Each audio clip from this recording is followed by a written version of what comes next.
The battle to reclaim the Amma legacy is set to escalate as Shashikala has declared her intent. In an exclusive interview to India Today, Shashikala's nephew and AMMK General Secretary TTV Dinakaran said that the first aim of Shashikala is to now reclaim the AIADMK party. He said that AIADMK belongs to them and that they will take over the party. In fact, TTV Dinakaran said that Shashikala is going to be visiting the AIADMK headquarters and seeking audit of the accounts.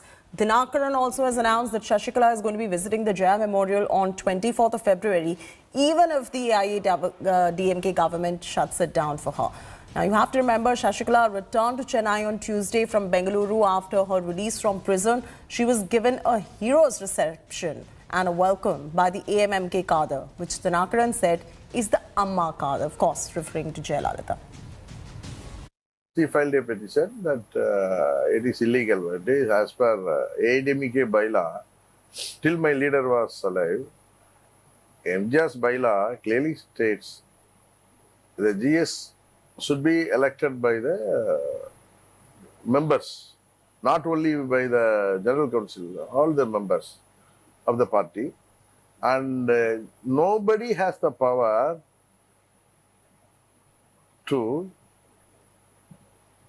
dismiss expel the General Secretary. He started the party in 72. In 76, he made it clear. He enacted a law, included a new amendment, saying nobody has power to expel the GS from the General Secretary from the party. So that will be the first course of action, I can say. Immediately take the legal action to reclaim her position.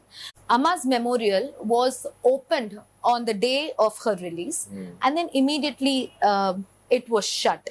So will they be able to keep it shut even on her birth anniversary? See, they have to open it. Nobody would allow this government to shut it on 24th. See, they have to open it.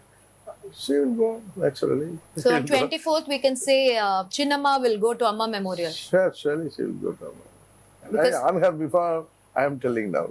So she will be going. Because the court had ordered that she can check and audit the accounts of the ADMK party. When is she likely to ask for the accounts? No, I didn't discuss about it. She will go after the rest and all. She can go and check it, no? Because of the court's instruction. Or she'll go to the ADMK office? Surely she can go. So she can go to the party. Nobody can stop it. It's a court order. Even she can go with her auditor and check it. Who will stop her? So we are expecting her to go to the ADMK headquarters. I'm not expecting. She has the court has ordered her. Because at the time she was not here. She was in Bangalore. Now she's here.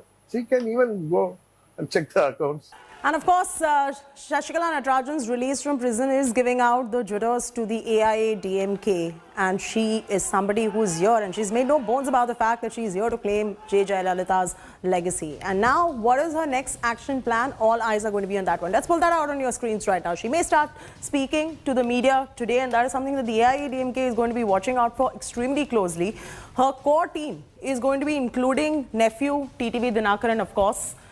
Then you've got communication channels with the AIADMK leaders that might just open up, and that is going to again give jitters to the AIADMK party, who is seeing her as a potential threat.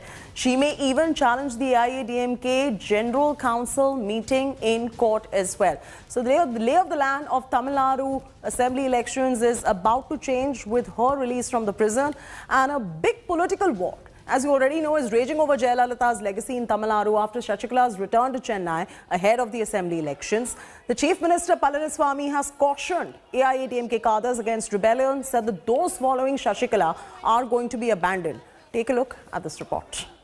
The state of Tamil Nadu is just months away from its assembly elections. And the war to claim former Chief Minister late Jayalalitha's legacy is only intensifying. First, Sasikala's open declaration of war post her release from the jail, with a flag there at AIADMK.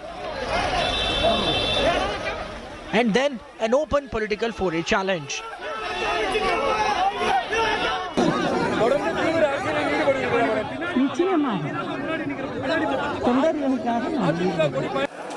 And now comes a sharp counter-strike from the Chief Minister EPS. reminding his party about Sasikala and her nephew TTV's track record, saying they abandoned 18 AIADMK MLAs who had sided with them. TT Dinakaran, அவர் ஒருத்தர் 10 ஆண்டு காலம் கட்சியிலே கிடையாது. அம்மா அடிப்படை உறுப்பினர் நீக்கி வச்சிருந்தாங்க. அம்மா மறைவுக்கு பிறகு அவர் வந்து கட்சியில இணைஞ்சிக்கிட்டு அவரே அறிவிச்சிட்டாரு. எங்க எம்எல்ஏ 18 பேரை புடிச்சிட்டு போயிட்டாரு. 18 பேரை கொண்டு போய் நடு ரோட்ல விட்டுட்டு போயிட்டாரு. 18 பேரு நடு ரோட்ல நின்னுட்டு இருந்தாங்க. அவரை நம்பி போனவங்க நடு ரோட்ல தான் நிக்க வேணும். அதையும் எங்களோட அரசு முறியடிக்கும், எங்க கட்சி முறியடிக்கும் என்பதை நேரத்தில் தெரிவிக்கிறேன். AIADMK Minister Jayakumar even went on to term Sasikala and TTV Dinakaran as the B team of DMK. திரும்ப சசிகலாவும் தினகரன் சரி, அவங்க வந்து ஒன்றிணைவும் வா அப்படின்னு யாரை கூப்பிடுறாங்கன்னா திமுக தான் கூப்பிடுறாங்க. அவங்க ரெண்டு பேருக்குமே பொது எதிரி வந்து அதிமுக, எங்களுக்கு பொது எதிரி யாரு திமுக. அதனால அவங்க வந்து தினகரனை வந்து ஒன்றிணைவும் வான்னா திமுக தான் அழைப்பு கொடுக்குறாங்க. A showdown is also brewing between AIADMK and Sasikala camp on 24th of February, which is Jayalalitha's birthday. Both teams have a lot of events planned to be hosted at Jaya's memorial. With camera person Divyan, Pramod Madhav for India Today. Hello everyone, this is Rahul Kamal here. Hope you enjoyed this video. For the latest news and analysis, like and subscribe the India Today YouTube channel and don't forget to press the bell icon to stay updated.